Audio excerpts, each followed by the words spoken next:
Rocket a couple times, maybe hit on Misty a little bit, or Brock if you're into having no eyes.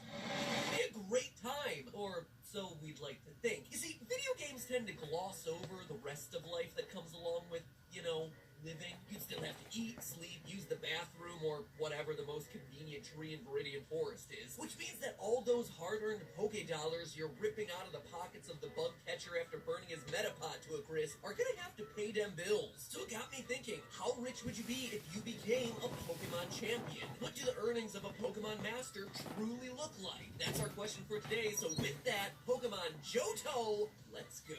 Game Freak, the developer behind Pokemon, doesn't give us basically anything for the day-to-day expenses for a Pokemon trainer, but they did model a lot of the game's geography and culture to places IRL. I'm sure Gaijin Goomba did something on this in some video in the past. Hey Goomba, give me your notes!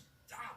Thanks. For a guy with no arms, you throw surprisingly well. So, the regions of Kanto, Johto, and Hoenn are based on the real-life regions of Kanto, Kansai, and Kyushu found in Japan. Unova is based on New York, Kalos is northern France, and Alola is based off Hawaii. We even get hints that this is actually an alternate version of our own world. Parasec's Pokemon entry from Fire Red directly references China. To quote the Pokedex, "It scatters toxic spores from the mushroom cap. In China, the spores are used as herbal medicine." This is further shown with the first entry for Lieutenant Surge in the Fame Checker that calls him the Lightning American. So with both China and America confirmed as countries in the game, it seems safe to assume that we can easily compare the cost of living in Pokemon with the cost of living in our own world. That means we need to figure out the exchange rates from Pokédollars to real-life Skrilla to figure out some sort of yearly income. To get the most accurate conversion, we're actually going to be starting by converting Pokédollars to Japan's currency, the yen. The reason that I wanted to start here is that in the original Japanese versions of the games, the currency used is, in fact, yen.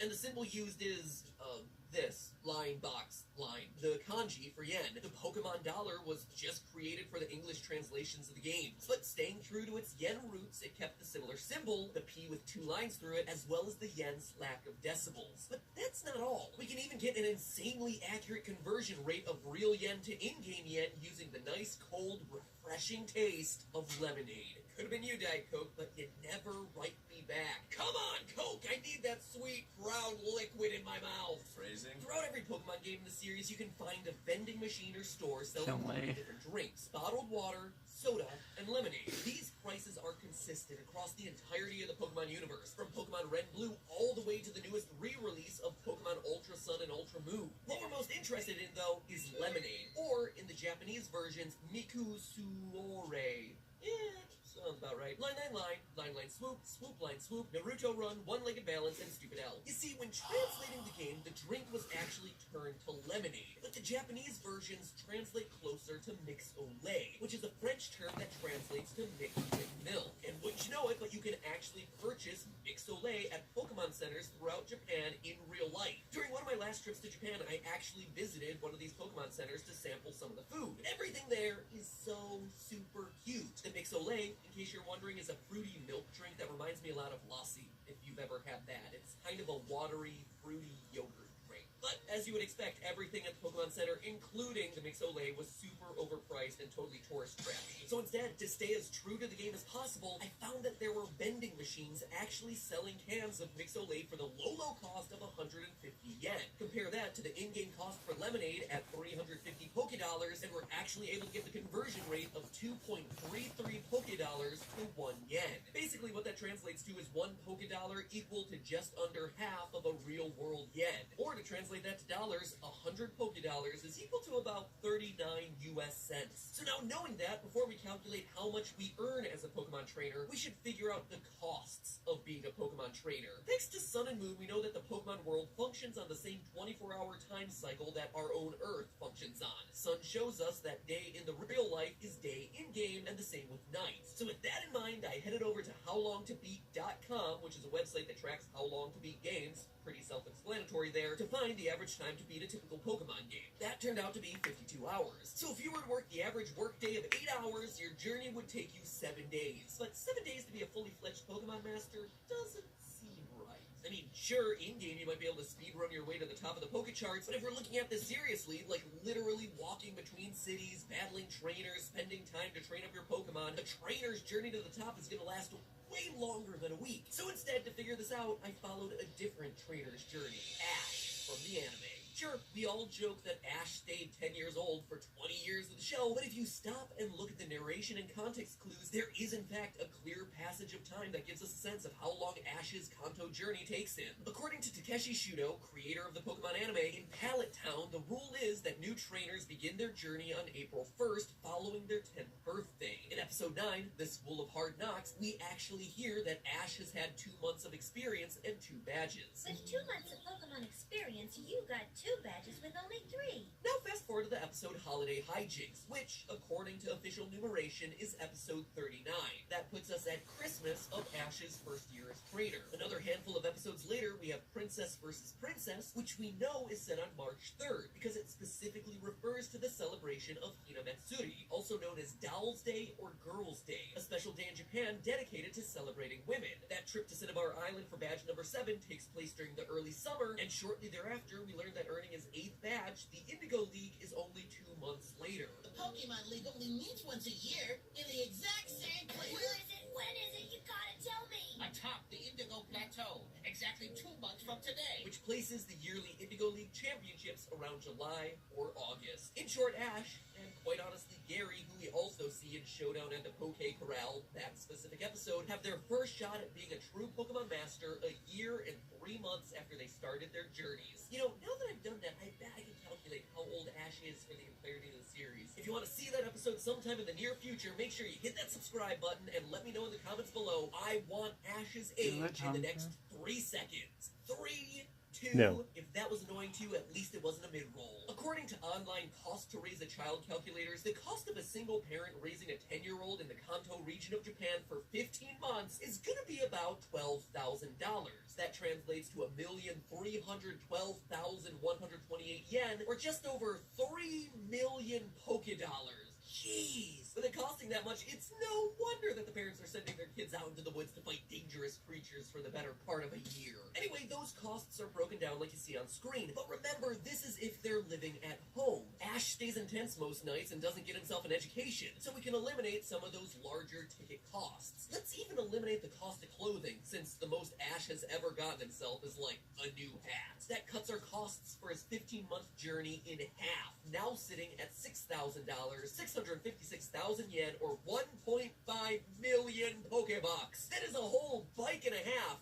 which doesn't make it sound like that much, but seriously, that is a $4,000 bike that the shop owner just gives you for free. It is the best free voucher ever. Okay, so $6,000 is the base cost of your journey. I'm of course leaving out the prices of all Pokemon related gear. Pokeballs, revives, potions, food for the Pokemon, etc. But then again, Ash tends to get himself distracted on his journey, so his quest may take him a little bit longer than your typical trainer. It should all balance out in the end. Now it's time to start beating up on some random kids' pets and stealing their cash. The way to earn money as a Pokemon champion is defeating other trainers and taking their money. I went through the entirety of Pokemon Red and Blue, adding up what you earn from every battle, each psychic, bug catcher, and lass out there, and then double check that amount via some player guides for the games. And if you go undefeated against every random trainer on your journey, you conquer every gym the first time, and you send every member of Team Rocket, you would make a total of, drumroll please,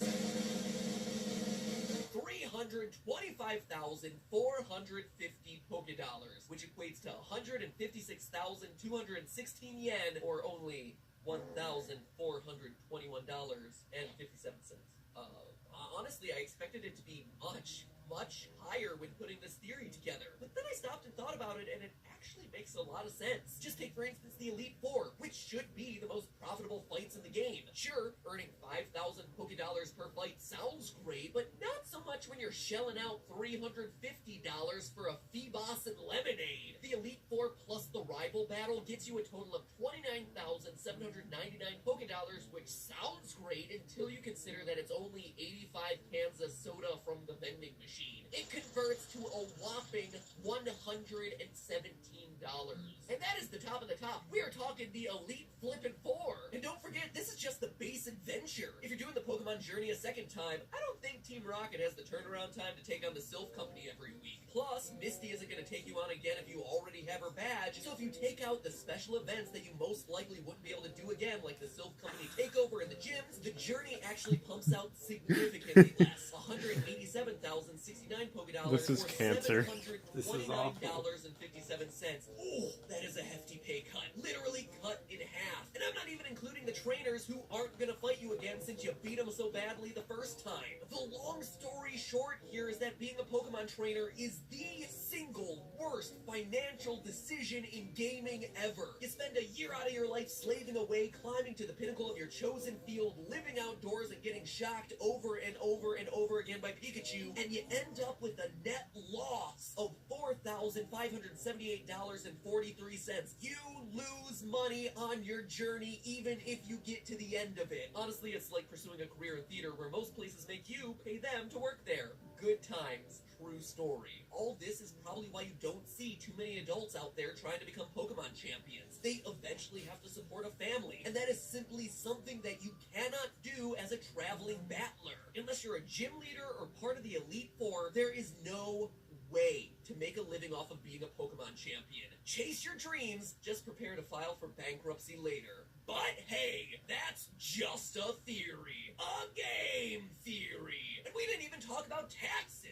Don't even get me started on taxes. But now that we've proved that my backup career isn't going to be backing me up quite as much as I hoped it would, I'm going to have to figure out a new way to save up some serious bucks. Luckily, I know about Honey. My favorite free browser extension and the sponsor for this episode is here to save us some cash. Seriously, they save me money on practically everything that I order online, which means my hard-earned Pokédollars can buy more when I'm ordering stuff from places like Amazon, Google Buy, or wherever Snorlax candy comes from. 9 million people, the equivalent of 9 out of 10 theorists, if you go by subscriber numbers on this channel, have already downloaded Honey, which automatically finds and applies coupon and promo codes from all across the internet on every single purchase that you're making. That means that you don't have to do anything or download anything from sketchy websites, but you may just end up getting free shipping or a discount that you didn't know existed on all the things that you are already buying. It's completely free, it takes only a few seconds to download, and it works immediately. I mean, look at this. This is a screenshot of me buying over $1,000 worth of furniture for the baby room. And Honey saved me nearly $400. And that's it. There are no strings attached. There is nothing that you have to buy. It is just literally designed to save you money. If you want to give it a try, which you should, because there's really no reason not to, you can download it for free in just a couple of seconds right here at joinhoney.com/MatPat. M-A-T-P-A-T. That's joinhoney.com/MATPAT. Or you've been on YouTube a couple times, you know the link is in the first line of the description. You've been here before, you can do it. And while it might not save you enough to make up for all that money you're losing on the road to becoming a Pokemon champion, it can certainly make those Pokegym dollars go a whole lot further. So get on it, theorists. Be the best like no one ever was at saving money online, and let Honey help you do it.